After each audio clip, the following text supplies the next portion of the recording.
sama sœur di sama lépp jox nu nag benn bàyyi ñu benn xel bi ñun waa Bambilor ndax ay nit bu leen yàlla boole ñuy liggéey ba pare am leneen lu yàlla boolewaat ak moom defe naa ne day gën a dëgëral ànd bi mu doon nag tey jii fi may wax ak yéen ni mi ngi Linguère ci waa kër Aly Ngouille Ndiaye macha allah di former foofu jigéen ñi parce que ñun fi mu nekk nii ci financement yi rek lan toll ñu ñuy jox xaalis ñuy jox jigéen ñi mais tey jii bu ñu yàlla dimbalee ba ñu financé ñëpp ba pare ñi nga xamante ne ñu dugaloon noonu 150 personnes yi donc fi mu nekk nii incha allah bu neexee yàlla formation bi si lay taxaw dina indi ay produits yu mat bu ko defee ñu wut lieu bu baax bu ko defee di fa def suñuy transformation ak li nga xamante ne si tey jii mooy suñuy araw suñuy cere ak yooyu yëpp defe naa ne loolu moom li naan woo naat ci guuxum soow yaay seexa gi nii taxaw man keroog ba ma ñëwee ñu wax ma foofu te la ma yëngu dama cee kontaan lool di ñaan yàlla na yàlla mottali di leen wax de daal Aminata Ndiaye taxaw na daal pour lépp loo xamante ne si jigéen mi ngi koy jooy ci gox bi incha allah dinañ ñu ko fi defaral dinañ ñu fi taxawal suñu unité dinañ ñu fi taxawal tey ji maanaam dinañ fi ñoom tamit dinañ fi taxawal seen siège boo xamante ne si lépp lu ñuy def soo ba ci ngoon fa lañ koy nase fa lañ koy noccee te lépp loo xamante ne si tey ji transformation lu dem ci ay géej ay yéet ak yooyu yëpp tey ji taxawal nañ conteneur boo xamante ne incha allah bu ko suñu borom bi dogalee après tabaski dañ koy yóbbu Europe te lépp loo xamante ne si tey ji ay jigéen formé nañ leen ba ñu defar ko ba pare tey ji bu naree lamb say loxo ñoom day ñëw jënd ko ak prix bu normal boo xamante ne si da ngeen siy gis seen bopp ñun tam nañ siy gis seen bopp incha allah yóbbu ko fa nga xamante ne foofu lañ koy jaayee muy mbay mi tamit la même chose matériel yaa ngi taxaw moto pompe yaa ngi taxaw oto yaa ngi tracteur yaa ngi taxaw te lépp nag pour lan la pour financer la parce que ñoom dañoo am tey ji ay partenaires yoo xamante ne si tey ji ñoo leen di jàppale ci loolu donc kon kooku neex naa liggéeyal su ma ko waxee mu ne ma Anta li ma bëgg daal yow daal fexeel ba jigéen ñëpp ñu bokk ndey bokk baay groupe bu ko defee incha allah bu neexee yàlla li nga xamante ne yéene naa ko ci moom yàlla dina ko mottali te nit la koo xamante ne si lu mu wax def ko waaw wax nag mu yegg nag suñu borom rek ko man mais Aminta nee na ma bëgguma wax ndax man bu wax rek bëgg naa ko def kon kooku dañ koy ñaanal yàlla li nga xamante ne si mooy liggéeyam yàlla mottali ko ñu dund ba ñun ñii ñëpp heure bu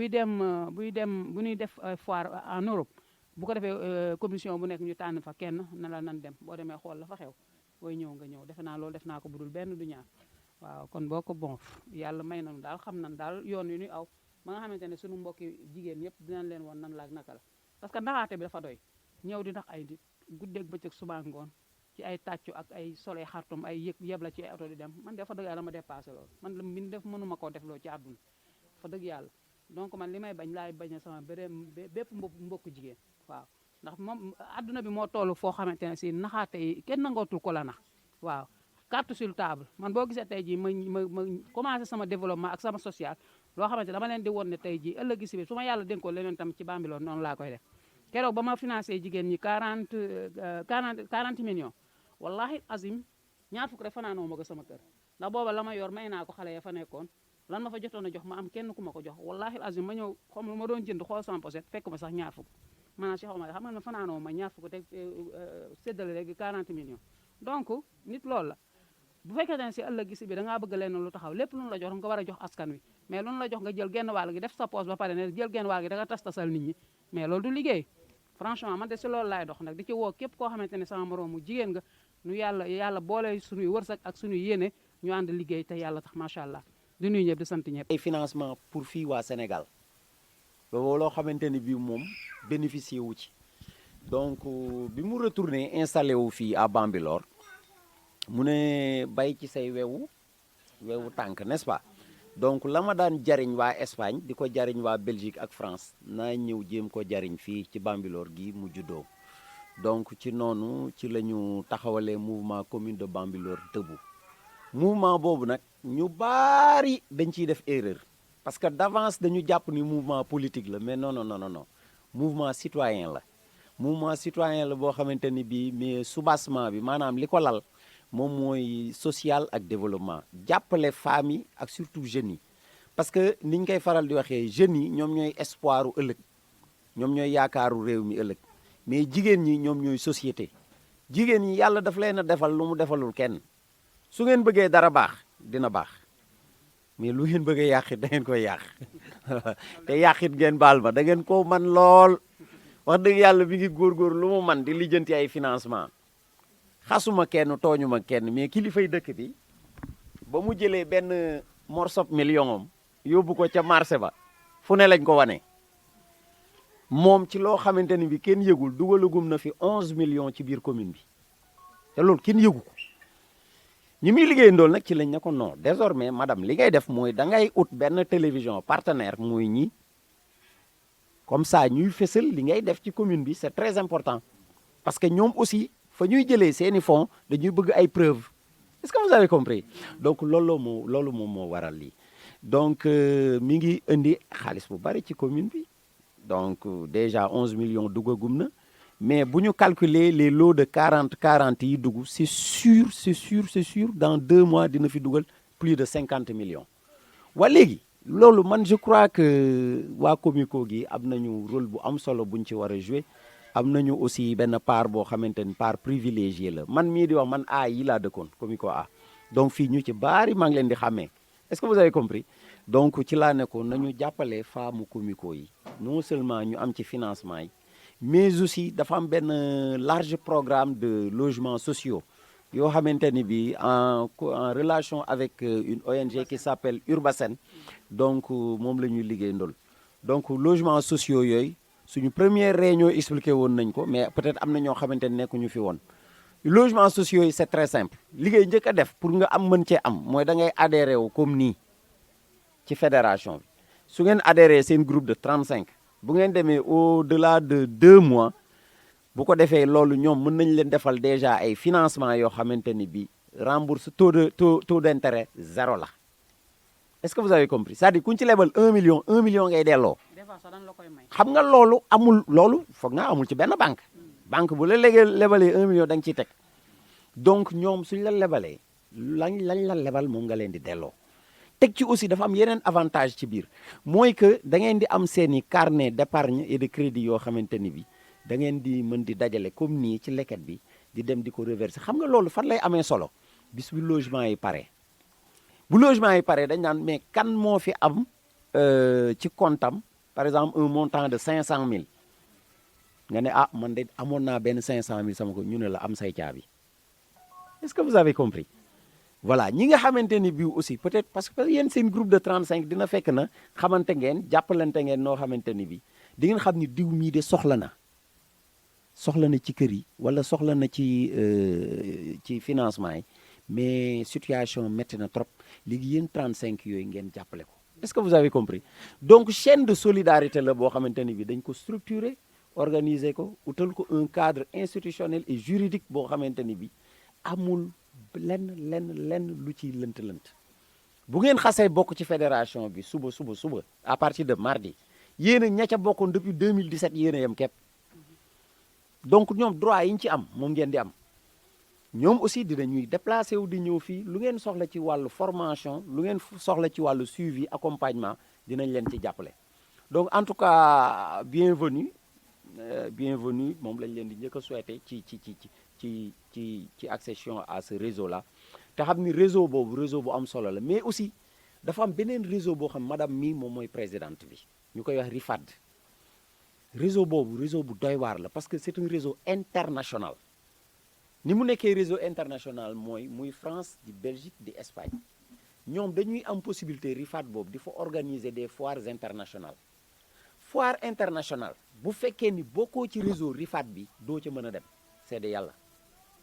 donc loolu moo waraloon mooy carte de membre yooyu ñu fi indi woon à hauteur de 5 000 francs par personne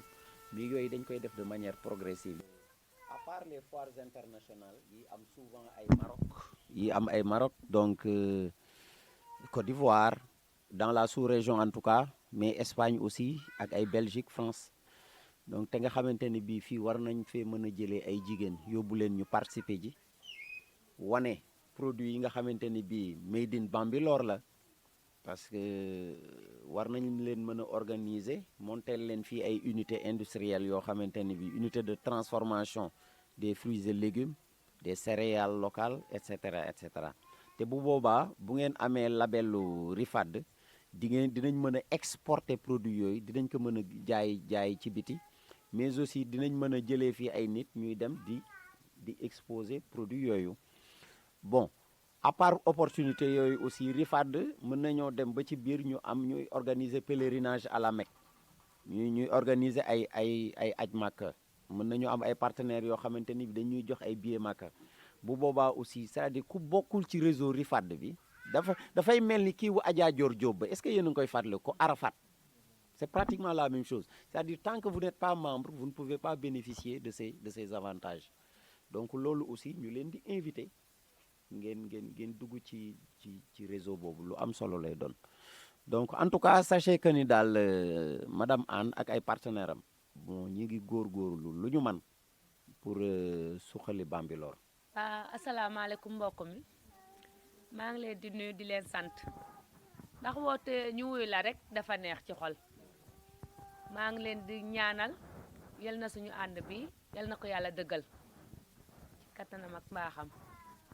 comme ni ma leen ko waxee rek presque wax nañ wax ji Anta mi bi ma mbuub woowee keroog ma ñëw wuyu leen wax naa ko ñun li ñuy liggéey nee naa ko nag jinne rek lañ gisul fii moom laa la waxoon keroog ma ne ko jinne rek lañ gisul projet jinne rek lañ gisul mais boo ñëwee pour ñu ànd ak yow man ci li ma xalaat dinaa woo ñi nga xam ne ñoo bëgg ànd ñu ànd nga ñëw fekke suñu ndaje moo tax ci suba ma woo Moustapha mi ma ne ko li ma doon wax de yaakaaroon naa dégguwuma ci waaye daa mel ni maa ngi ci taxaw daal xaaral ma jéem a woote ñu xam ci laa njëkk a woo Maguette Male ngi dëkk Comico ci seeyi mu ànd ak groupe am gii Maguette maa ngi leen di nuyu di leen sant waaw su loolu weesoo ñi fi des yëpp ci koñ bi lañ dëkk presque mais benn koñ la ndax boo ne Bambilor rek ñëpp nga tudd Comico baak gorom gaak cité akis baak yëpp Bambilor la daal waaw ndax Bambilor a meññi lépp yaa ngi dégg bi ma wootee ñoom ñëpp ñëw nañu am na sax ñoo xam ne ñëwuñu gis nga liñ fi bind te am na loo xam ne des na ñuy ñaan nag Anta ci kattanu yàlla ak mbaaxam lii ñu dëggmal nii tey yal na doon lu dëggu ci ñun ndax jigéen de ni ko monsieur Anne waxee la jigéen lu mu bëgg a yàq ko waaye lu mu bëgg mu defaru tamit dina defaru waaw lu mu bëgg a yàq ko waaye lu mu bëgg mu defaru dina defaru may ñaan nag nit ñu wone sa mbaax ak jàppale ñu yal na ko yàlla mottali si la jafe na ci jamono biñ toll nii ni ko yaay see waxee léegi rek ndax nit ñi moom fi mu nekk nii kenn mënatu leen a nax boo leen woowee dinañ la déglu dinañ xool tamit yow noo taxawee dinañ la toppit waaye léegi toppatuñu kenn topp la rek di dem rek te doo xam fi nga jëm waaye nag am nañ yaakaar ci yow ne bu ñu àndeek yow ci li nga ñu wax nii ñu di ko dégg am naa ci yaakaar lool man ne mën nañ cee gis suñu bopp waaye man dama doon laajaat ba tey rek tey maanaam parce que jigéen ñi comme ni ma la ko xewoon korok tey bu ñu amee 16 foo xam ne fa la ñuy dajaloo bu dee chaque mercredi wala chaque 15 jours ñu fay dajaloo comme genre kii bi ñu wax araw beek ak duñ fay liggéey nga xam ne dañu ko def benn projet boo xam ne dañu fay toog par semaine wala par 15 jours di fa liggéey loo xam ne nit ñi dañu fay dajaloo duñuy gëj a gisante daal loolu day téye sa mbooloo en même temps tamit ba tey man maa ngi laajte ba xam tey ci cadre financement bi ñaata nit la ñuy toll ban nombre la ñuy toll pour financement bi mën a gaaw loolu tamit ba tey man doon naa laajaat loolu. ñu bëgg sëñ Fallou ñun ñëpp donc yàlla na nu yàlla ak yonent bi sëñ Fallou jàppal ba li nga xamante ne si moom la nu mébét yàlla mottali ko bëgg Fallou foofu dama fiy ñëw parce que ñun defe naa ne jooni jooni lañ tudde suñu bopp ça dépend ci ni ngeen di organiser woo rek parce que li nga xamante ne si affaire kër yi la na leer tey ji bu leen yàlla defee tey ji ba ngeen adhéré wu ci waa kii ci fédération bi incha allah bu ko sunu borom bi dogalee ñoom dañuy maye seen financement mën nañu am tey jii partenaire bu ñëw jox leen benn somme boo xam ne dañ koy maye ñëw léegi may leen 1 million wala ñu may leen 800 000 wala 500 000 waaw wala léeg-léeg tey financement ñëw yëkkati 3 millions jox leen ne leen liggéey leen ba 3 millions yi nga xamante ne si tey jii moom leen jox ba ngeen yàlla def ngeen amaat yeneen 3 millions delloo leen seen xaalis doo leen ci teg bu wow doo leen ci teg bu tooy dërëm doo leen ko ci teg noonu ngeen leen koy delloo waaw macha allah. ma ñëw ci waa femme face au développement parce que ñooñu ay jigéen lan ñoo xamante ne tey jii nii lan dajaloo woon di boole seen déem ak seen Dakar ba yàlla jàppale leen ñu am seen partenaire boo xamante ne si tey jii dafa yëkkati 4 milliards tegal leen ko fële ci banque crédit mutuel muy doon fonds boo xamante ne si tey bëgg fàllu tey bu soxla woon 500000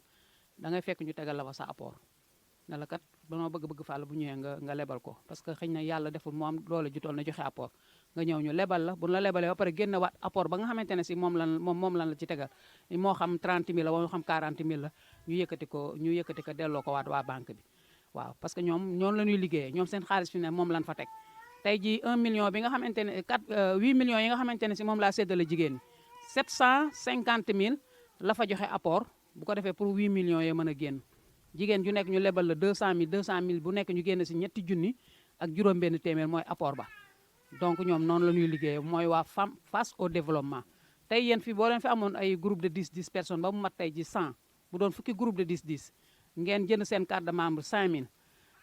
adhéré si groupe bi incha allah boo leen dugg tey bu nu yàlla dimbalee ba jigéen ñi nga xamante ne jeex na parce que dama bëgguma cumuler 40 femmes lan dugal te fi ne joxe nañ 40 jeudi dañuy joxe waat 40 après joxe waat 40 bu ko defee mu jeex bu ko defee ma soog a dugal ñeneen parce que ñoom dañu woon dugal ma ne la non parce que bëgguma jigéen ñi di xaar bu yàgg donc ñooñu bu nu jeexee bu fekkente ne yéen fexe ngeen taxawal seen groupe de 10 parce que bii di ñëw sax Aminta moo gaaw parce que defe naa signé nañ accord bi ak ministre Zahra Iyane Thiam waaw finance donc partenaire moom léegi c'est fini comme ñun bii ni nu xaare sax presque ay 1 mois 2 mois bii di ñëwaat du demee noonu kon bu leen fekkee ngeen organiser wu par groupe de 10 kooku moom teg naa ci sama loxo que ne incha allah bu neexee yàlla moo boo leen matu sax ngeen mot daal ay comme par exemple ay 50 personnes ay groupe de 10 waaw parce que ñoom noonu la ñuy financé daal bu fekkoon ne si moment yi may former groupe yi da ngeen am groupe de 10 ñëw dugal ko si sama groupe dañ leen di financé mais ginnaaw yéen da ngeen a bëgg seen loowu bopp mën ngeen a toppatoo bu seen 50 personnes def ko groupe de 10 bu doon 5 groupe bu ko defee ma dugalal leen waaw incha allah bu ko defee moom du yàgg dara bu neexee yàlla dina leen financé waaw. siège bi moom la ñu war a inaugurer. le 25 ak le 26 ci akis yi la booy entré akis yi wax ni waaw. ut nañ ko donc dañ ko war a inaugurer waaw. vous avez raison.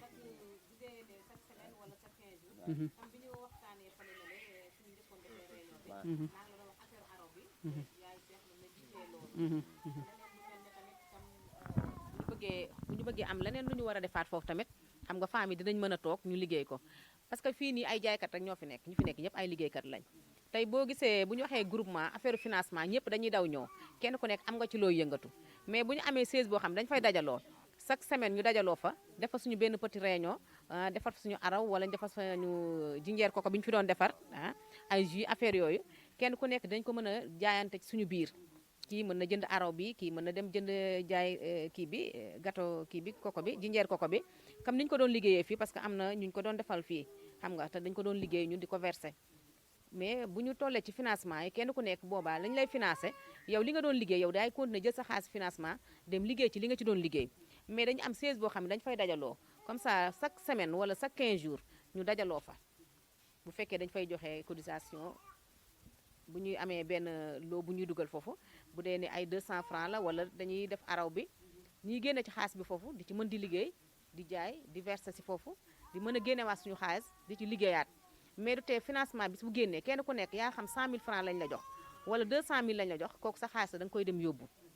aussi bëggoon nañoo xam tamit intérêt bi bu fekkee dañ la lebal 100000 francs léegi yow booy fay 100000 bi chaque mois dafa am intérêt bu ci tege wala ilaa 100000 bi dañ naan la temps ngay fay par mois rek loolu ngay fay wala ilaa daal loolu daal bëggoon nañ ko xam davantage. waaw loolu yaay Cheikh incha allah bu neexee yàlla bis bu muy financé fii mercredi ou bien jeudi parce que xam naa suba fête la donc mardi la ma banque bi di wax lu leer dama leen di invité bi yéen ñëpp boo leen mënul a ñëw ngeen jut quelques personnes yoo xam moom ngeen di délégué mu ñëw bu ko defee madame Diop dina fa nekk dina leen expliquer lépp ba mu leer waaw. may wax ci affaire u siège boobu nga xamante ne si moom ngay wax bëgg fàllu xam nga rek li naan am na gémmeñu yàlla barkeel keroog ba nga koy wax ooma ci woon leen lu ma leer waaye amaan naa beneen partenaire boo xamante ne si macha allah sunu doom la mu tudd Sidi Saw mu des defe naa ne fépp foo xamante ne si pays européen la yàlla teg na fa tànkam ba teg ko fa tànkam foo xamante ne pays ba mu nekkoon moom dong moo fa doonoon sénégalais defe naa képp koo xamante ne si artiste nga wala képp koo xamante ne autorité nga boo ñëwee moom la ñuy waxal mu def nag le monde entier bi yàlla defee mu liggéey ba am astuutam mu xool dëkkin wi nga xamante ne si moom la xale yi di ñëw Europe di ko fa dëkke ak ñëw bi nuy ñëw gaal yi nuy dugg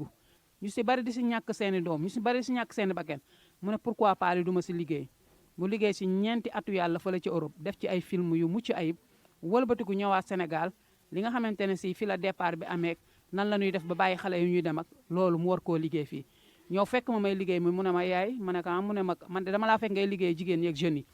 defe naa ne te lii may dox defe naa ne am na solo information bu war a jàll la ndax xale yi ñëw ci gaal yeeg toujours di rey seen bakken di dee ci gaal yi di ñàkk seen bakken ci loo xamante ne si Europe gi ñu koy jënd jaru ko te war na noo mën a mobiliser def benn campagne de sensibilisation boo xamante ne si pourquoi pas gouvernement bi du ñu yombala xale yi visa yi ku bëgg a visiter ji Europe tey ji ñu may la visa nga dem boo demee def fa 6 mois la wala 1 an xool ndax neex na bu la neexee nga toog bu la naqaree nga wëlbatiku dellu parce que tubaab yi dañ leen ko yombalal lool. li nga xamante ne moom la ñuy liggéey ak sunu partenaires yi jeunes yi la ak jigéen ñi parce que jeunes yi ñoom ñooy ëllëgi suba ndax yéen bu ñu leen jàppalewul ëllëg tey jii bu ñu demee ñun ba tële kan mooy jàppe suñu réew mi ni ñu ko bëggee kon ñun mënuñoo def dara bàyyi leen ndax ñooy seen yaay yéenay suñuy doom te ginnaaw kii doon naan dooley jën ndox am na foo xam ne mënuñu faa yegg mais yéen jeunes yi yéen ñu fay yeggale tey bu ñu demee tey jii ba toll fenn foo xamante ne si bu ñu yónni jeune la ñu yónni moo tax siège bale dañ fay soxla jeune bëgg naa fépp foo xamante ne taxawal naa fa groupe damay jël benn jeune teg ko fa di liggéey mu fay foraatu loo xamante ne si tey ji mën na koo servir dara ci kii yi tamit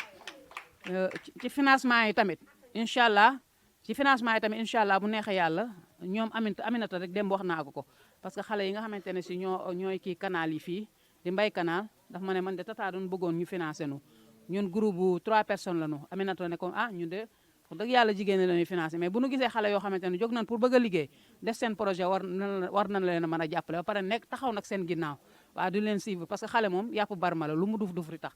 donc kon ñun yemale wuñ ko si jigéen ñi suñu gisee ay jeunes yoo xamante ne daal bëgg nañoo taxaw liggéey lu mel ne poulailler wala mbay wala dara def seen projet bu fiable mën nañoo yëkkati 1 million wala 2 millions lebal leen ba pare nag encore topp seen ginnaaw di leen taxaw. diis yi ma jot a indi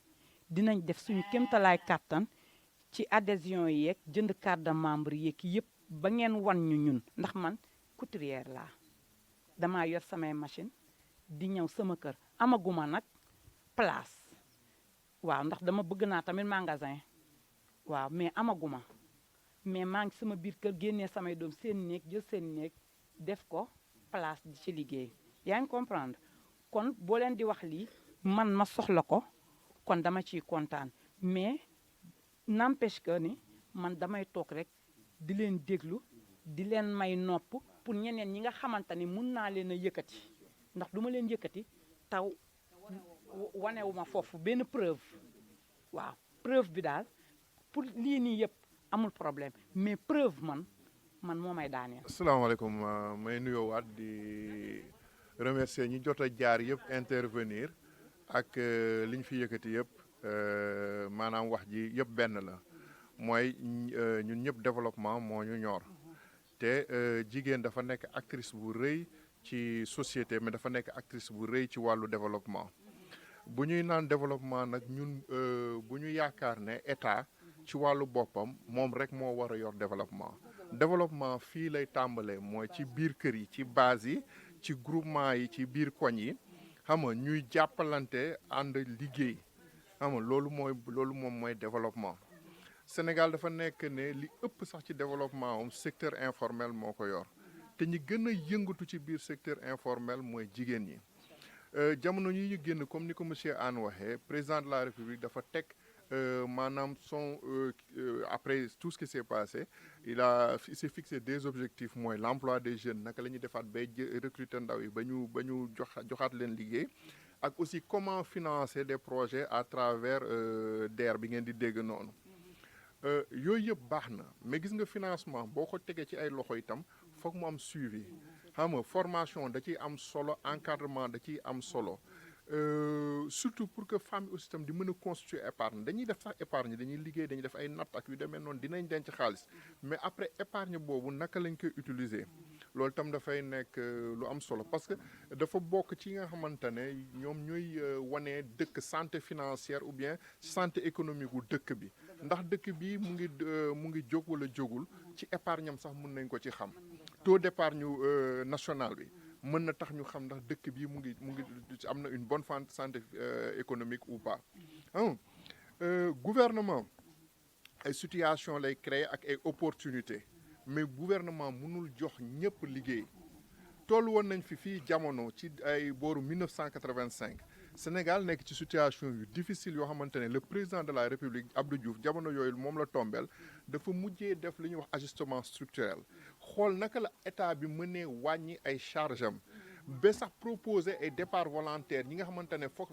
état bi dafa doon employer trop d'agents trop de fonctionnaires naka lañ leen mënee proposer départ volontaire ñu demal seen bopp su ko defee charge état bi wàññeeku kon bu ñu jël mukk jàpp ne rek état moo war a développer dëkk bi